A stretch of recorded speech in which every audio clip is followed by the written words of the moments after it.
I never thought a simple cedar fence would turn a suburban Karen into a full-blown criminal. My name is Dutch Morrison, third-generation land surveyor in Washington State. I inherited 47 acres from Gramps back in 2019.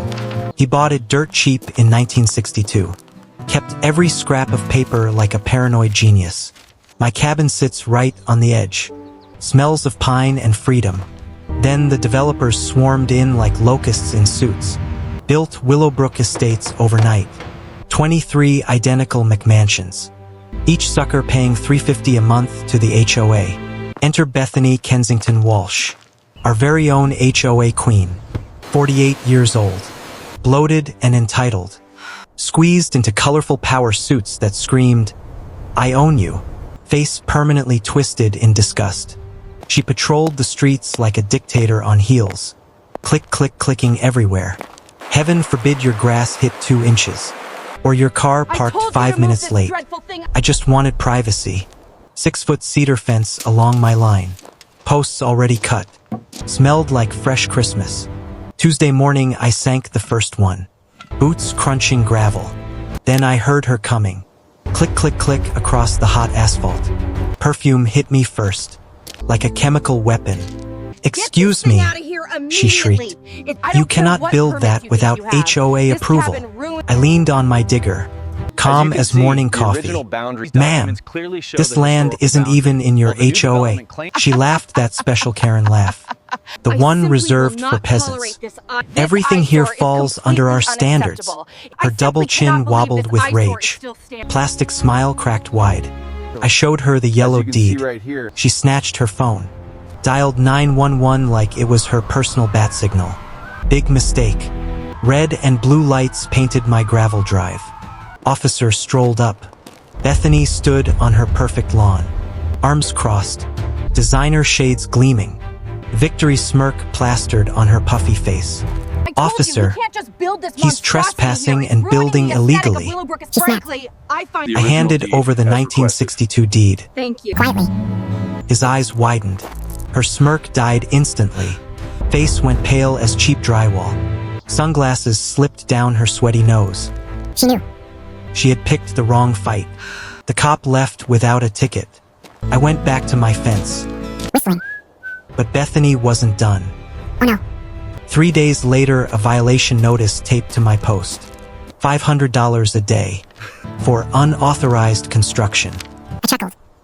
Filed it with Gramps' old records. She called an emergency board meeting. Rubber-stamped her vendetta. Sent County Inspector Carl out. He knew Gramps. Knew the old survey pins. Measured everything. Bethany hovered like a vulture in athleisure. Fingers flying on her phone. Carl finally spoke. "Ma'am, his boundaries predate your whole subdivision." Her voice climbed octaves. Ancient technicalities don't count. Sweat poured down her bloated neck. Perfume mixed with panic. Carl packed up. No citation. Her face drained of color. But she doubled down. Lawyers next. Cease and desist letters to every mailbox. Accused me of destroying property values. Organized a concerned neighbor's wine night. Painted me as the dangerous hermit. I cracked a beer on my porch. Watched the cars pile up at her McMansion. Then I opened Gramps' locked cabinet. Musty papers spilled out. Mineral rights. Water rights. Development easements never transferred. Pinnacle Development screwed up. They owned surface. We owned everything underneath.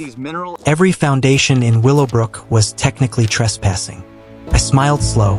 Let her dig deeper. Sheriff showed up next. Bethany demanded arrest. I spread the original deeds on my porch. Coffee aroma mixed with morning air. Deputies studied the wax seals. Bethany sputtered. "Those are fake." Her manicure trembled. No arrest. Just more questions. Neighbors started whispering. She went nuclear. Called Channel 7 News. Played victim on camera. Crocodile tears for the kids. I showed the reporter the maps. Her eyes lit up. Investigation launched. Bethany's WhatsApp group exploded. Families started asking real questions. I attended her next emergency meeting. Walked right in. sat in the back. She screamed for security. This man is trespassing. I stood slow, held up the 1962 deed. Ladies and gentlemen, you might want to check who really owns this land. Room went silent. Jessica Cove's crew rolled in. Bethany's face cycled colors like a broken traffic light. She lunged at me. Security grabbed her. Deputy stepped forward. Handcuffs clicked. Assault on an officer. Right there on land she never owned. Her screams echoed off the walls. You can't do this. I control this community. Irony tasted sweeter than Gramps' black coffee. They dragged her out in designer heels. Mugshot went viral overnight. HOA Queen became Internet Karen legend.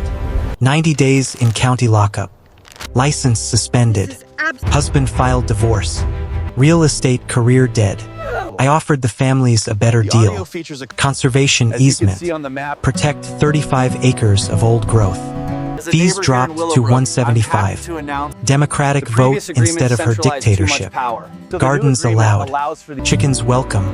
No more fines for living. 19 families signed on. Property values rose. Buyers wanted the real green space, not fake perfection. My daughter Melody moved home. Opened an education center. Kids laugh where Bethany once shrieked. Grandkids learn Gramps' lessons. Patience beats power. Paper beats screams. Legacy beats ego. Sometimes the smallest tyrants fall the hardest. And sometimes a simple fence starts a revolution. The land remembers who was here first. We just reminded everyone else. That's the Morrison way. And that's justice with a side of cedar.